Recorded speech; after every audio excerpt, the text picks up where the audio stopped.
Bonjour, nous sommes les démocratines. Notre projet consiste à présenter la démocratie aux collégiens.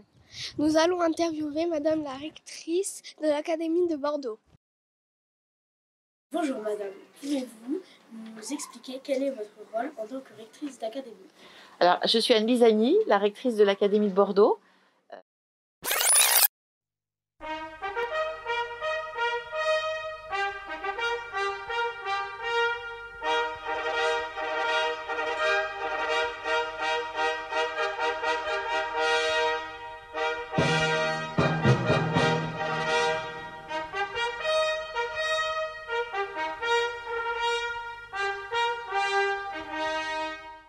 Effectivement, je suis même aussi rectrice de la région académique Nouvelle-Aquitaine. Donc, on est dans une région où il y a 12 départements. Et dans cette académie, je représente Monsieur le ministre de l'Éducation nationale et Madame la ministre de l'Enseignement supérieur, de la Recherche et de l'Innovation. Et je me rends très régulièrement dans les écoles, dans les collèges, les lycées, jusqu'à l'université, pour voir si tout se passe bien dans votre parcours scolaire. Comment devient-on rectrice ou recteur? Alors, on a plein de façons de devenir rectrice. On peut avoir été professeur, on peut s'être occupé, avoir occupé un poste de professeur à l'université ou à l'école, dans le lycée. On peut avoir eu d'autres fonctions administratives. Et pour ce qui me concerne, j'ai d'abord été médecin. Et puis ensuite, je me suis occupée de la recherche biomédicale et puis de la relation entre l'université, la recherche. Et ça m'a conduit à m'intéresser au parcours avant l'université et à accompagner donc les élèves dans cette fonction. Et on est nommé en Conseil des ministres par le président de la République. Pourquoi avez-vous choisi ce métier? Je suis passionnée par la question de la réduction des inégalités, la réduction des écarts de performance des élèves et la réduction des inégalités filles-garçons dans les parcours à la fois scolaires, d'études et puis surtout dans la vie personnelle, d'épanouissement personnel des femmes et des hommes. Et donc je pense que l'école est une fonction formidable au cœur de la République et ça m'a beaucoup intéressée de venir pendant un temps accompagner les acteurs de l'éducation nationale qui font ce noble métier. Pouvez-vous nous parler de votre vie au collège et au lycée? Quand j'étais petite et jeune, ça fait très longtemps, j'ai un très bon souvenir de l'école. J'adorais aller à l'école. J'ai un souvenir d'avoir été déléguée quand j'étais élève de 6e. Et puis après, d'avoir participé à des événements sportifs, par exemple.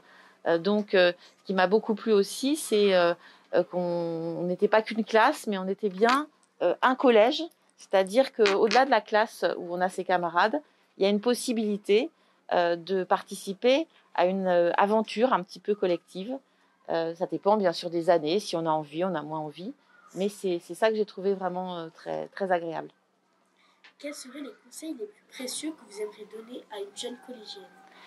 Avoir confiance en soi, être curieux, être curieux de ce que font et pensent les autres, avoir envie d'en discuter et puis travailler, suivre un rythme de travail pour progresser.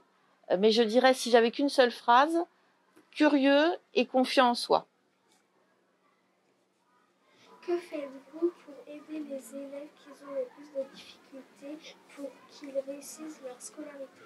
Alors c'est la mission principale de l'école, c'est la mission principale du coup de tous les acteurs, de donner plus de moyens à ceux qui en ont plus le besoin. Alors ça veut dire quoi? Plus de temps personnalisé, plus d'accompagnement. Par exemple, dans les collèges, il y a quelque chose qui s'appelle Devoir fait, qui permet après l'école ou entre les pauses d'avoir un temps privilégié avec les professeurs et d'autres acteurs d'ailleurs dans le collège.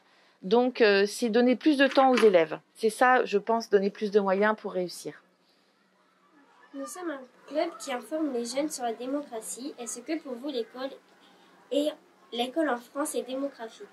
Alors d'abord, l'école, c'est vraiment le pilier de la République. Il n'y a pas de République sans une école qui veut faire réussir tous les élèves. Ça, c'est vraiment très important.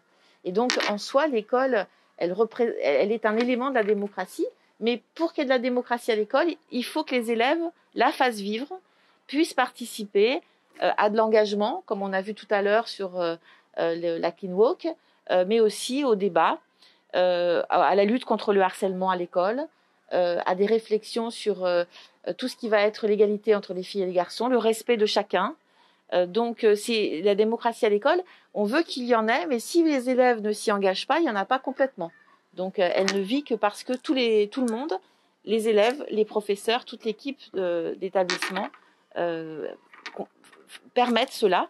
Et vous savez que c'est pour ça que vous allez élire des délégués, que ces délégués ils vont être vos ambassadeurs. Peut-être que vous allez être aussi des délégués, vous serez les ambassadeurs.